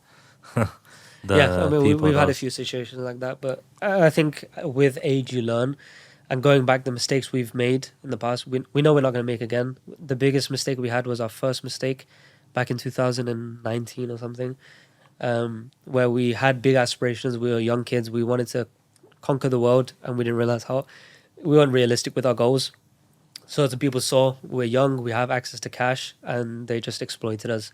And that happens too, bad actors. And when you're young and you're coming across senior people that talk proper, that wear suits, that have an office and all these kind of things, in the end of the day you don't know anyone's intentions. So that's something we've struggled with the most. Is there any way to find out someone's intentions by actually working with them, or are there ways that you can pre-select that and risk manage also the people that you work with? Yeah, it's very hard. I don't know if there's a true answer. I think in this case it's just do proper due diligence. Don't take people at face value. Obviously when you're meeting someone for the first time, you're not going to be like, bring out your paperwork, bring out this, bring out that. But once you've actually made the solid intention that you guys are going to get into business together, then actually vet everything. Like, have an accountant look over their numbers, see if they're really doing the numbers that they're saying in a business case. If it's a trading case, get true broker statements. In a situation where someone is saying that I can pull these strings for you, okay, show me when you did this in the past. Yeah, that's what we had. People said we can pull these strings for you. I think we were shy to ask. I think that was actually the issue, where people would make claims, and we were like, it might be rude to check, it might be rude to say prove it, so we kind of went with it. But And now we also you shouldn't thought have as well, shame. being so new to the thing as well, we don't want to look like beginners as well. So Yeah. then you have that thing as well, like, oh, these guys are so senior. If I tell them like, oh, if I ask a very basic question, then I might look like an idiot. But when there's money on the line, when reputation's on the line, when everything's on the line, you shouldn't be afraid to ask anything. If anything slightly unsettles you, if you notice a red flag, another thing that we did as well, when we've noticed red flags, we're like, okay, you have this many goods and you got this one little bad. I'll ignore that because it might be legit because of all these good things. No, pick up on every single point. Especially if it's someone new that you're meeting for the first time, or like you don't have that solid relationship or years of friendship, or like you grow up together, then you have to do all of these background checks. One little trick that has just come to my mind that I've noted. So one actually to jump off that is, it's gonna sound weird, but if you don't want to deal with broke people, I think that's the best way to say it, because if they're claiming XYZ, but they're living another way, it's a strong indication. So in our stage now, we want to deal with proper people that have credibility in their business. They've done something, because we have, and we feel like we have the right to command people that are peers and not below. So one thing that I've done recently is whenever I'm meeting someone, I like to take people at face value. I'm assuming they're telling the truth. And if I can't see a social media presence, or I can't validate their claims through online ways, or as you said, like a due diligence way, let's say they're claiming that I have this car and I do this kind of thing and my business is doing XYZ. And you see it a lot, especially in Dubai. You see it a lot of people saying, oh, my business is doing XYZ. And I press them a little bit like, oh, would I ask questions. They're like, oh, legals, I can't talk about it. Or my client wouldn't be happy if I mentioned. Okay, then there's probably no client there. So one thing I've tried to do recently is, we usually go out as a group. So there'll be at least 5 people, 6 people, sometimes 10 people. So what we do is we cover the bill the first time. We pay the full table. In a sneaky way, you go behind, you pretend you're going to the toilet, you pay the bill. And obviously everyone's like, thank you, whatever. But then the next time, you gauge their reaction. Are they now trying to at least try and figure out a way to pay the bill first? Or are they saying, hey, last time you got it, let me get it? Just a little trick like that, you're going to realize that, okay, the guy who is worth networking with or worth starting a business with is going to remember last time you paid. It's only fair this time I try. And just noticing that small thing of, if they consider you that like that in day to day, they're going to consider you properly in business. But we've come across people that they let us pay the bill 2 times, 3 times, 4 times, 5 times. At that point, we're like, you know what? We're not your sugar daddy. This is supposed to be a collaboration. Clear, at that point, you're getting used. Simple as, and it's a very easy way to see it. Does this person want to use me, or is this person like he wants something equal? He wants a partnership, or does he want, like you said, a sugar daddy?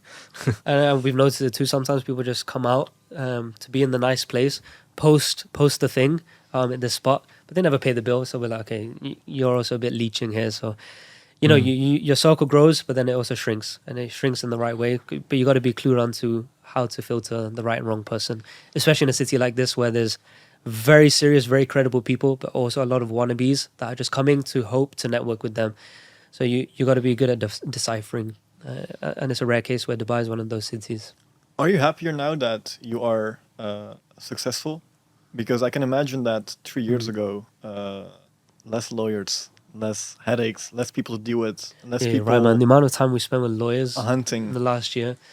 It's very stressful. First of all, we have one on retainer now. We have a law firm on retainer, obviously, but I don't think we're successful yet. I can see from certain perspectives maybe, but again, in Dubai, there's people that are very successful. So if I compare it to my hometown, okay, I'm doing okay. And Waly compares it to Newport, which is a very small town in Wales, he's doing very well. But if you come to a city like Dubai, you're just average. Like, there's a lot of people doing mega projects or construction projects or whatever, big businesses. So in that sense, we're young and we're ambitious and we want to do big things. So I'm not considering ourselves successful at all. We're en route to do big things, and as long as we keep pushing down the pressure, hopefully one day. But I don't think happiness is linked. There's more problems, but it's not linked. You know, when you said earlier, what's the bad side of entrepreneurship? I think that's one of them. You're never satisfied. Like, you set yourself a goal, you achieve that goal. Okay, now what's the next goal? Because you don't want to be sitting there all day. You don't want to just you don't want to reach there and just be comfortable. Okay, I've hit this target. What's my next target? What's my next target? Because the moment you get comfortable, like, everything starts to fall apart. Like, okay, I've got my business to this level. Now I need to keep on growing it. Okay, now I have this much capital to deploy. Where do I deploy it? Now managing that deployment of that capital as well. If you buy a share in a business, now you want a bit of a input in that business, how you can make it better, how you can take that to the next level. And then when you get comfortable, your routine breaks, you get lazy. Um, you're too like you're too. If you do end up getting too satisfied where you are, your business starts to slip, because now you're not as active. Now you're like, okay, let me go on a 6 month holiday, let me go do this, and then your sales start to drop, but you're not there to prop it back up. So I think that is one of the negative sides of entrepreneurship, where, like, when I say it's not that you're not satisfied with life. You're not satisfied with where you are. You just have bigger goals and bigger ambitions. And what are your goals and ambitions now for the future? So we briefly touched on it, but are there some things? Because for example, family life. I can imagine when you're invested in so many different companies and you're doing so many different things, it can be sometimes hard to find a balance in that. Are there any in the near future or? Okay, so to answer that question of happiness, kind of, I've been happy in business, I've been sad in business, I've been down and I've been up.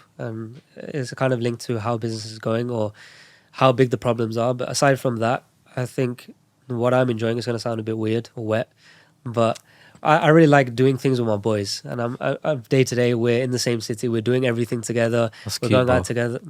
I knew you'd say something, but no, it's actually so cool that everything you're doing is with your boys. And at that point, it's like, okay, we're working, but we're also best mates. We're enjoying life together, we're growing together, and I think that is the coolest thing. Where how can you be down if you're just doing cool things with your boys? So that's what everyone kind of wants to do, and then at the same time, as you mentioned, family. I'm used to living away now because I obviously since the university days I left home at 18, so I'm now 27, so almost 10 years of living away from home. So I've got used to being away from family, but for the tax purposes, we're allowed 90 days in the UK. So we try to maximize those days in the UK where we'll go back, we'll spend time with family, and when it is time for family, I think we both switch off where we're not doing anything for work. Or recently, I flew my family here to Dubai.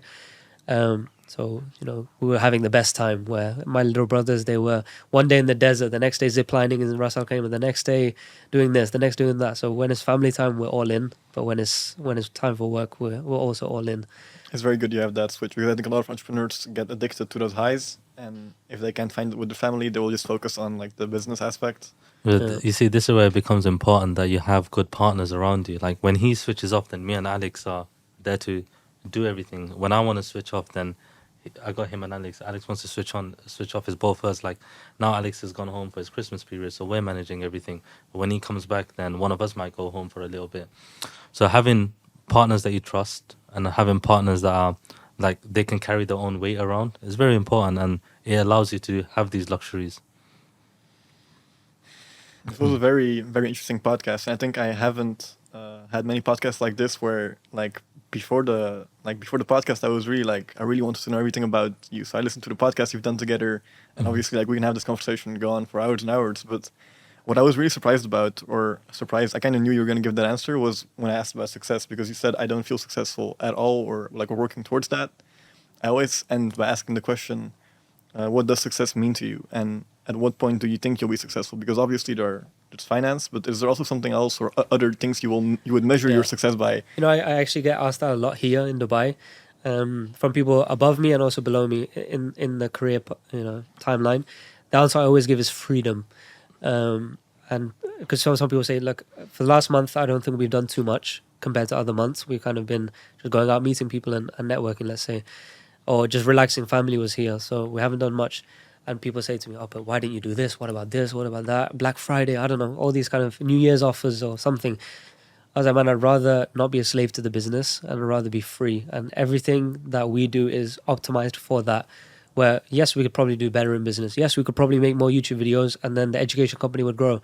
Yes, we could do more posts on Instagram. Yes, we could do all of these things. But if it takes away from our happiness and freedom, we're probably not going to do it. And I really like the aspect of, on a Tuesday morning, I can go and do a boxing class. On a Wednesday afternoon, we can go shopping. We're free. We're actually time free. And I think that's the thing we value the most. And I think that surely is one of the characteristics of being successful is you're not a slave to anything, neither your job, neither your materialistic goals, neither your location. You're just free. You can do as you please. You talk to who you please. You If you want to spend this time with your family, you can. You want to spend this time with your friends, you can. You're just free. I think that's the best metric of success, is how free you are to say what you want and do what you want. I would agree with that 100%. 100%. Because I think the thing that everyone is craving, and this whole even narrative in the world right now is like, escape this, escape that, escape the matrix, wherever. It's all about freedom. It's all about time freedom, money freedom, and even like deploying your time correctly as well. With like, people have rights over you. Your family does have a right over you. I'm married. My wife has a right over me. She's entitled to a certain amount of time. I can't be so involved with business that I don't give my wife the time that she deserves. I can't be so involved with my wife that I forget my parents.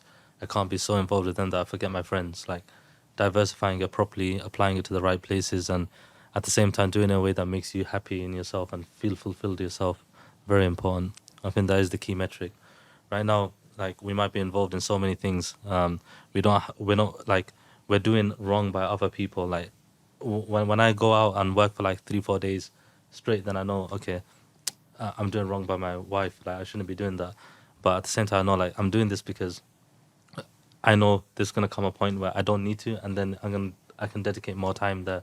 So I'm doing this now for more freedom later on. That's what it is. I think that's a beautiful approach, and also a good way to summarize the podcast and end it. Thank you guys for your time. Thank you for Thank you helping for out with having this. us. Before you do wrap up, one thing I want to say to you, Yunus, is you're a young guy, you're a very ambitious guy, and as I said at the beginning, the way you approached us was very professional. I usually don't open any of my DMs, but I was compelled to open yours only because of the way you opened up, the way you wrote your message to us. I was like, I'm gonna at least reply, and then the way you followed up with professionalism. Every question I had was answered right away in a proper way. I think that's going to carry through in life for you too. And even just now meeting you before we started filming, the way you had everything set up, the way you just, simple things like offering a water, are you guys comfortable, all these little things. You're a great podcast host, you're a good listener, and I really enjoyed this process.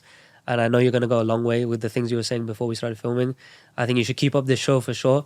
One day it's going to blow up as well. I know that for sure, because you're a good host. You're good at networking. So I wish you all the success too. And I'm sure you're going to do big things as well, because you're a young, ambitious guy that thinks in the right way. So I think for the three of us, we keep pushing, and I'm sure we're going to do big things. 100%. 100%.